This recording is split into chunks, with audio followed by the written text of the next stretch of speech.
అనేది కూడా ఇక్కడ నేను చెప్పదలుచుకున్నాను. Yes sir. అంటే ఏ కంట్రీతో పెట్టుకున్నా పర్వాలేదు. బట్ ఒక 2 కంట్రీస్ మాత్రం ఖచ్చితంగా ట్రంప్ ఏదంటే దానికి ఓకే అంటలేదు. ఒకటి ఇండియా, రెండోది చైనా. మరి ఈ నేపథ్యంలో చూస్తే కనుక చైనాకి సంబంధించినంత వరకు కూడా ఇరాన్‌తో అంటే చాలా మీరు చెప్పినట్టుగా చాలా ఇన్ఫర్మేషన్స్ ఇస్తూ ఇరాన్‌కి సపోర్ట్‌గా నిలవడం ఒక్కటే చైనా చేసిన పెద్ద తప్పంటారా? ట్రంప్ దృష్టిలో చూస్తే?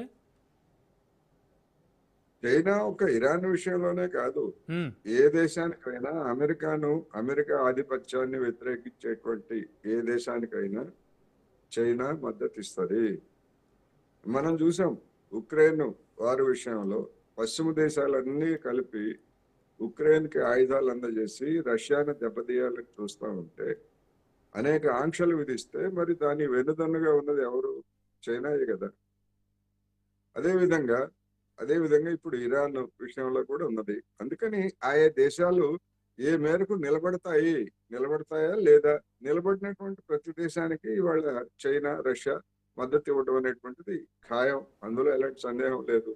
భవిష్యత్తులో ఏం జరుగుతుందని ఎవరు చెప్పలేం, కానీ ఇవాళ వర్తమానంలో జరుగుతున్నటువంటి పరిస్థితి అది. ఇక భారత్కి చైనాకి మనం పోల్చుకోవాల్సినటువంటి అవసరం లేదు. ఆర్ఎస్ఎస్ ముఖ్య నాయకుడు, బీజేపీ ప్రధాన కార్యదర్శిగా పనిచేసినటువంటి రామ్ మాధవ్ తాజాగా ఇండియన్ ఎక్స్‌ప్రెస్ కి ఇచ్చినటువంటి ఇంటర్వ్యూలో మేము అమెరికా వాడు చెప్తే మేము ఇరాన్ నుంచి చమురు కొనుగోలు ఆపేసాం భారతదేశం అని చెప్పేసి చెప్తున్నాడు. అంటే ఎవరు మనల్ని నిర్దేశిస్తుంది, ఎవరు మనల్ని నడిపిస్తుంది, ఎవరు? అమెరికా ఎట్ట చెప్తే అట్ట మనం డాన్స్ చేస్తున్నాం. చైనా నుంచి, రష్యా నుంచి కూడా అదే కదా. రష్యా ఇరాన్ నుంచి కొనొద్దంటే ఆపేసాం. మళ్ళీ కొనుక్కోండి, మీకు 4 రోజులు టైం ఇస్తున్నామంటే ఎగబడి కొనుక్కుంటున్నాం. మనది నరకప్రాయమైనటువంటి దేశం అంటే ఇది తప్పు, డొనాల్డ్ ట్రంప్ నోరు మూసుకో అని చెప్పలేనటువంటి దుస్థితిలో మనం. ఎందుకని ఈ బలహీనత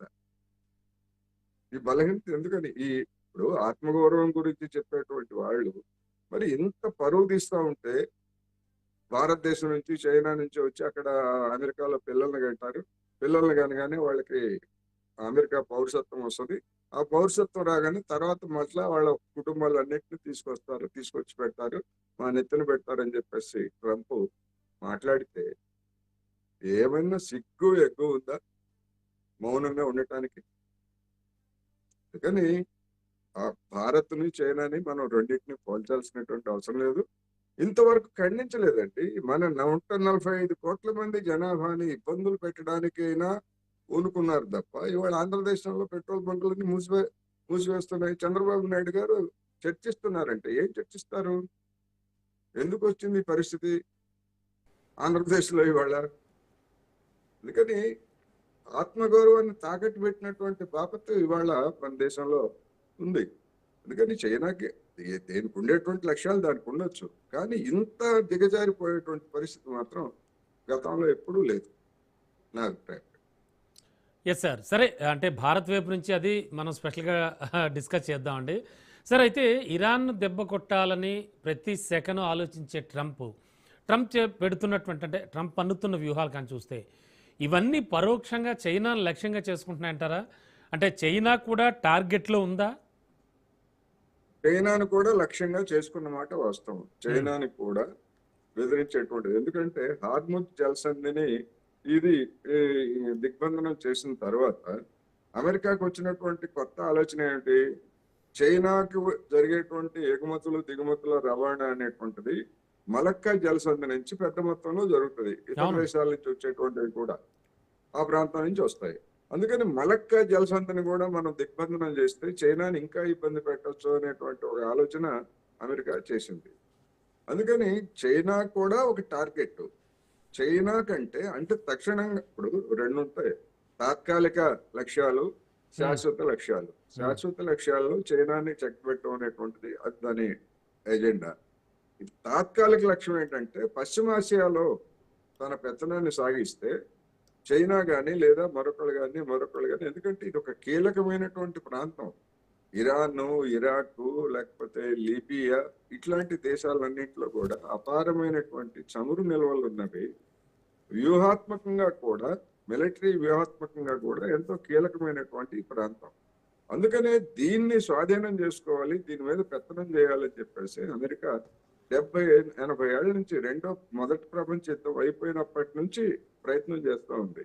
రెండో ప్రపంచ యుద్ధం ముగిసిన తర్వాత బరి తెగించి ఇరాన్ లో కుట్ర చేసి అక్కడ ఉన్నటువంటి పాలకుల్ని గద్దెదించి వీళ్ళ యొక్క తొత్తును పెట్టారు. ఆ పెట్టినటువంటిది 79 లో వాళ్ళు బ్రేక్ చేశారనేది మనందరికి తెలిసిన చరిత్ర.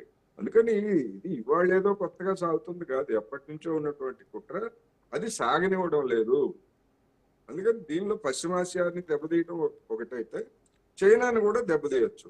చైనాని కూడా దెబ్బతీయటం ఏమిటి లక్ష్యం అంటే, ప్రపంచంలో మాకు ఇంకెదురు లేదు, చైనా మద్దతు ఇచ్చినటువంటి ఇరాన్ని మేము దెబ్బతీసాము అని చెప్పేసి ఒక షోకేస్, ఒక బొమ్మగా చూపించుకోవడానికి అమెరికా తాపత్రయపడతా ఉంది.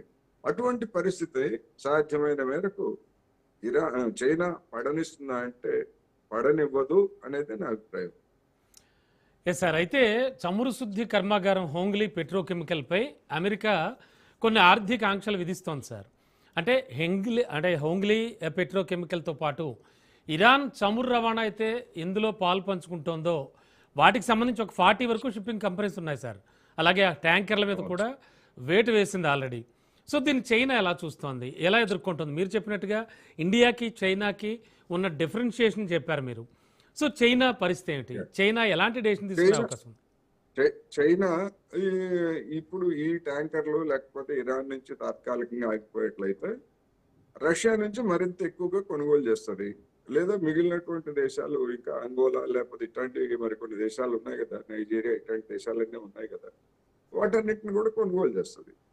దాన్నేమి ఆపలేరుగా. ఇప్పుడు చైనాలో ఉన్నటువంటి ఒక రిఫైనరీ మీద ఆంక్షలు పెడితే అక్కడ ఉన్నటువంటి రిఫైనరీ ఏమన్నా ఈ దేశాలకు ఎగుమతి చేస్తుందా? లేదు కదా. వాళ్ళ దేశ అవసరాల కోసమే రిఫైన్ చేస్తా ఉంది ముడి చమురుని. దాని మీద ఆంక్షలు పెట్టడం అంటే ఏమిటి? దానికి సరఫరా చేసేటువంటి నౌకలను అడ్డుకోవచ్చు, లేదా సరఫరా చేసేటువంటి కంపెనీలను అడ్డుకోవచ్చు తప్ప మిగిలినటువంటి రష్యా నుంచి దిగుమతి చేసుకుంటే అమెరికా ఏమన్నా అడ్డుకోగలుగుతుందా? మరి 4 సంవత్సరాల నుంచి ఏమన్నా అడ్డుకోగలిగిందా? సమస్య లేదు. అందుకనే నేను ప్రత్యామ్నాయం ఆల్రెడీ చైనా వాళ్ళు కొన్ని నెలల పాటు ఇరాన్ సంక్షోభం కొనసాగినా కానీ తమ రిఫైనరీస్ కి, తమ యొక్క సరఫరాకి ఎలాంటి ఇబ్బందులు లేకుండా అవసరమైనంత వాళ్ళు నిల్వ చేసి పెట్టుకున్నారు.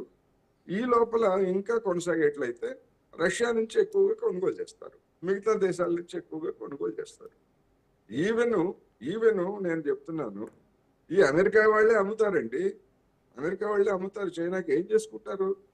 ఇప్పుడు వెనిజులాలో ఉన్నటువంటి చమురునంతా స్వాధీనం చేసుకున్నారు. అమెరికాలో కావాల్సినంత చమురు ఉంది, ఏం చేసుకుంటారు వాళ్ళు?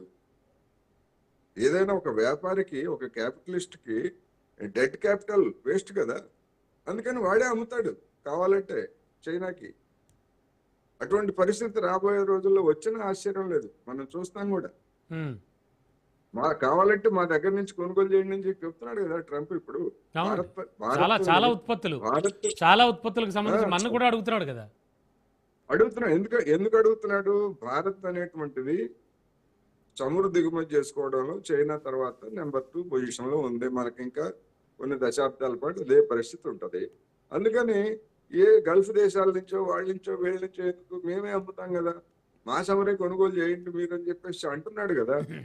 మన సమస్య ఏమిటి? మనం ఎక్కడో కొన్ని వేల మైళ్ళ దూరంలో, కిలోమీటర్ల దూరంలో ఉన్నటువంటి దాన్ని మన చేతి చమురు వదులుతుంది. మనకి రవాణా ఖర్చులు పెరుగుతాయి, అన్ని పెరుగుతాయి. అందుకని మనం అమెరికా దగ్గర కొనుగోలు చేయడానికి మన వాళ్ళు ముందుకు వెళ్ళట్లేదు. అంతే తప్ప మనకి దగ్గరలో ఉన్నటువంటి దగ్గర కొనుక్కుంటాం తప్ప ఎక్కడో కొనుక్కోం కదా. అసలు లక్ష్యం అదే. మన దేశాన్ని బ్లాక్మెయిల్ చేసి లేకపోతే ఇతరత్ర అన్నిటినీ కూడా ట్రై చేసి వాడి చమురు, వాడి ఉత్పత్తులన్నీ మనకు అంటగట్టాలి కదా. ట్రంప్ ఎత్తుగడ, అమెరికా ఎత్తుగడ. అది చేస్తుందా లేదా చూద్దాం. Yes sir. Thank you sir, thank you so much విశ్లేషణ అందించినందుకు. ఇది ఇవాల్టి స్పెషల్ విశ్లేషణ.